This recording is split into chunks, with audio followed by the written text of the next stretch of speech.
Hello everyone. आज हम पढ़ेंगे नारीवादी सिद्धांत या फेमिनिस्ट थ्योरी पढ़ेंगे जो संघर्ष के अंदर आता है। ये पेपर 2 नेट जेआरएफ के लिए है और जहाँ पर भी ये यूज होता है वहां पर आप यूज कर सकते हो। ये थ्योरी डायरेक्टली मेंशन नहीं है यूनिट में, यूनिट फर्स्ट में, लेकिन क्या है, जब आपको 4 ऑप्शन दिए जाते हैं तो कौन सी थ्योरी क्या कहती है इसका बेसिक आइडिया होगा तो आपको एलिमिनेट करने में आसानी रहेगी। ये मेरा नाम असीबा है और हम किसी भी वैसे तो हिंदी और इंग्लिश दोनों मीडियम के बच्चे पढ़ सकते हैं इसको, लेकिन ये स्पेशली हेल्पफुल रहेगा हिंदी मीडियम वाले स्टूडेंट्स के लिए। ओके, पढ़ने के तो कोई भी पढ़ सकते हैं बट नोट्स जो हैं वो हिंदी में रहेंगे। तो नारीवादी सिद्धांत कहता क्या है, पहले ये समझना होगा हमको।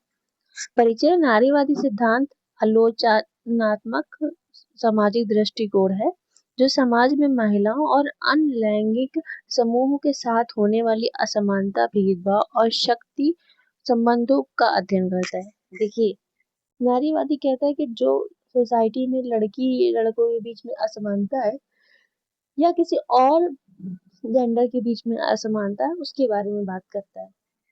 ठीक है, इसका उद्देश्य क्या है?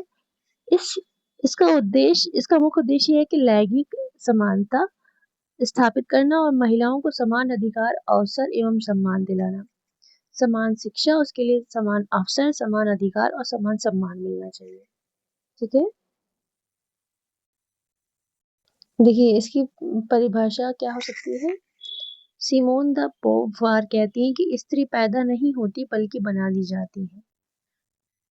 बेल हुक्स कहती है कि जरीवाद एक ऐसा आंदोलन है, ये नारीवादी, यहाँ पर गलत लिखा है, यहाँ पर नारीवाद एक ऐसा आंदोलन है जिसका उद्देश्य लैंगिक भेदभाव, शोषण और उत्पीड़न को समाप्त करना है। इसकी उत्पत्ति कब हुई और कैसे हुई? तो इसकी उत्पत्ति 18वीं शताब्दी में हुई थी जब नारीवादी विचारों की शुरुआत हुई। ठीक, लोग फीमेल राइट्स की बात करने लगे और 19वीं शताब्दी में आधुनिक नारीवाद का विकास हुआ। महिलाओं की शिक्षा, मतदान, रोजगार और संपत्ति के अधिकार दिलाने के लिए आंदोलन शुरू किया गया। पहले औरतें थी पर लेकिन जब औरतों को लगा कि हमारा पार्टिसिपेशन हमारे एक जैसा है, लेकिन हमें वोट करने या काम करने या बराबर सी फैसिलिटीज क्यों नहीं मिलती, तब ये आंदोलन बहुत बढ़ गया। शिक्षा का अधिकार, मतदान का अधिकार, पहले शिक्षा का अधिकार सिर्फ और सिर्फ मर्दों में था, औरतों में नहीं था। मतदान का अधिकार, रोजगार का अधिकार, संपत्ति का अधिकार और समानता एवं न्याय का अधिकार, यह बेसिक फंडामेंटल माने जाने लगा। देखो, इसके प्रमुख विचारक, अगर हम पॉलिटिकल साइंस की तरफ चले जाएंगे तो बहुत सारे थिंकर माने जाते हैं, लेकिन जो अभी अभी हम ना मैरी वॉल्सक्राफ्ट जो है, ये इनके बारे में पढ़ेंगे जब बहुत प्रमुख थिंकर आएंगे उनके बारे में। इन्होंने महिला सशक्तिकरण पे बहुत बल दिया, तो इन्होंने अपनी पुस्तक a vindication of the right of women 1972 में इसकी वकालत की थी, नारी शिक्षा या फेमिनिस्ट विचार की, इसलिए ये इम्पोर्टेंट मानी जाती है। सिमोन द बोवार और बेटी फ्रीडन, बेल्स हुक, जुडिथ बटलर और सिल्विया बाल्बी, ये तमाम ऐसे बुक्स ऐसी लोग माने जाते हैं, फेमिनिस्ट मानी जाती है जो इसका सपोर्ट करती है। लेकिन अभी हम क्या है, अभी हम पॉलिटिकल साइंस में नहीं जा रहे, हमें एजुकेशन के प्रोस्पेक्टिव में पढ़ना है, उतना ही पढ़ना है जितना यूजफुल है। ओके, अब नारीवादी सिद्धांत की मुख्य अवधारणाएं क्या क्या है। वो ये कहता है कि लिंग, जैसे जैविक लिंग, सेक्स, जैसे सेक्स होता है ना, मेल एंड फीमेल, ये जो है क्या कहते हैं, वो है मतलब जैविक है, कुदरती है। लेकिन जो जेंडर है, ये महिला है या पुरुष है, ये सोसाइटी ने बनाया हुआ है। जेंडर इक्वालिटी, ये आप समझ सकती है। पितृसत्ता, यहाँ पर ऐसी जगह जहाँ पे सिर्फ और सिर्फ मर्दों का बोलबाला होता है। बेटा मर गया तो उसके बाद उसका बेटा, बाप मरा तो बेटा, बेटा मरा तो फिर उसका बेटा, ऐसे करके जो ये ट्रांसफर होता है ये सिर्फ और सिर्फ मेन ग्रुप में होता है, फीमेल ग्रुप में नहीं होता। ऐसी सामाजिक व्यवस्था जिसमें पुरुषों का प्रभुत्व होता है, जेंडर इक्वालिटी, सबको एक जैसे समान अवसर प्रदान करना, जेंडर रोल्स, समाज द्वारा पुरुष और महिलाओं की निर्धारित भूमिका।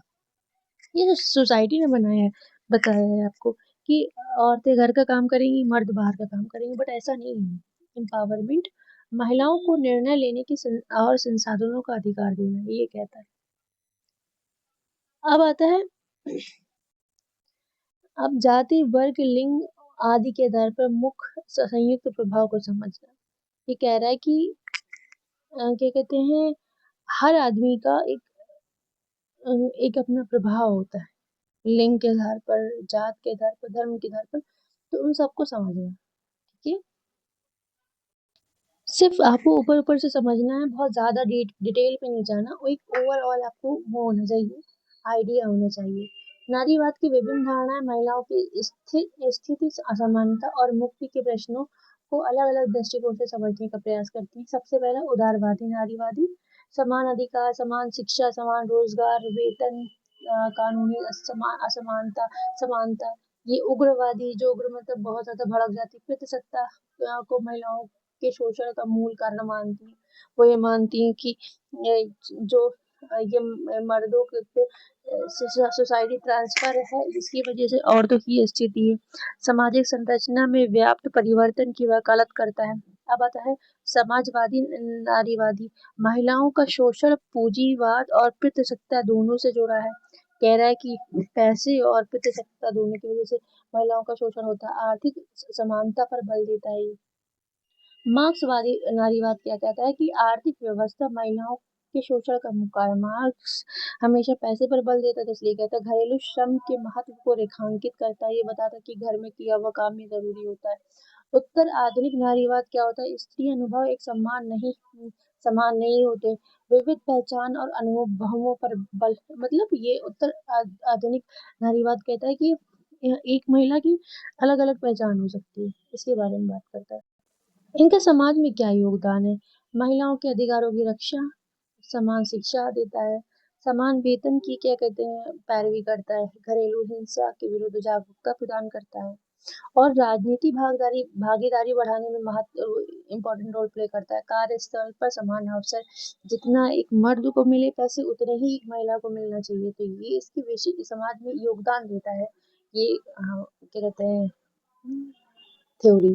विशेषताएं क्या है, लैंगिक समानता पर बल, सबको एक जैसे मानो, चाहे मर्द हो चाहे औरत। महिलाओं के अधिकारों की रक्षा, ये कहता है कि महिलाओं के अधिकार करें।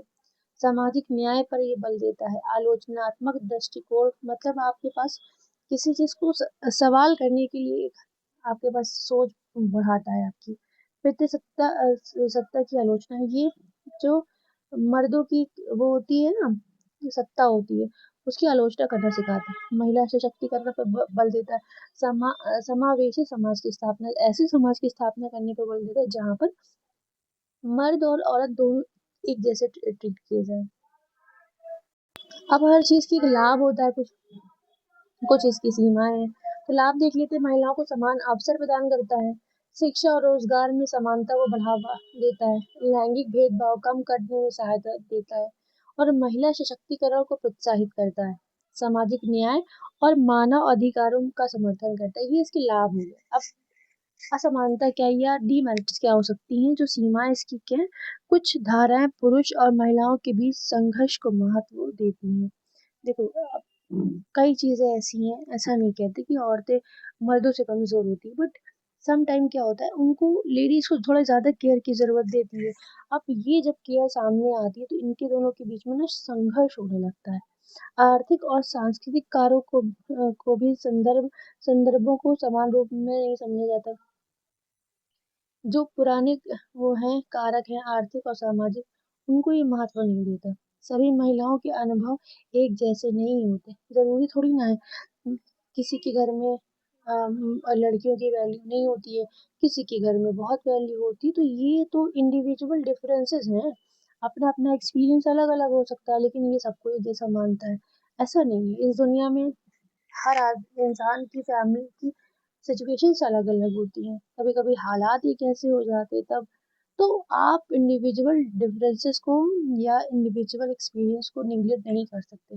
कुछ आलोचकों के अनुसार कुछ नारीवादी दृष्टिकोण पारस्परिक सांस्कृतिक और विविधता को पर्याप्त महत्व नहीं देता, इस संस्कृति को महत्व नहीं देता, इसलिए इसकी आलोचनावादी की करी जाती है। नारीवादी का उद्देश्य संघर्ष नहीं है, समानता पर आधारित समावेशी समाज की स्थापना है। तो नारीवादी का कुल मिला के जो कंक्लूजन निकलता है वो निकलता है कि इसका होने के पीछे रीजन ये है कि संघर्ष नहीं, एक ऐसी सोसाइटी बनाइए जहाँ पे सबके लिए एक जैसे चांसेस हो। तो ये था उसके बारे में, थ्योरी के बारे में। ये कहीं पर भी पूछा नहीं जाएगा इसके फाउंडर कौन है, ये सब नहीं, क्योंकि फाउंडर ने एक स्पेशल इंसान नहीं है, इसमें कई लोग अलग अलग निकल के आए जिन्होंने योगदान दिया। तो कहने का मेरा मतलब ये है कि आपको बस इसका थॉट पता होना चाहिए। जब 4 ऑप्शन आएँगे अलग-अलग थ्योरीज़ के, तो कौन-सा किसका है, कभी-कभी ऐसा होता है कि एक ही के बारे में आपको पता है, सबके बारे में नहीं पता, तो आपका आंसर लग जाता है, तो ये आपको हेल्पफुल रहेगा। Thank you so much. अगर आपको मेरा वीडियो अच्छा लगा तो आप लाइक कर सकते हैं।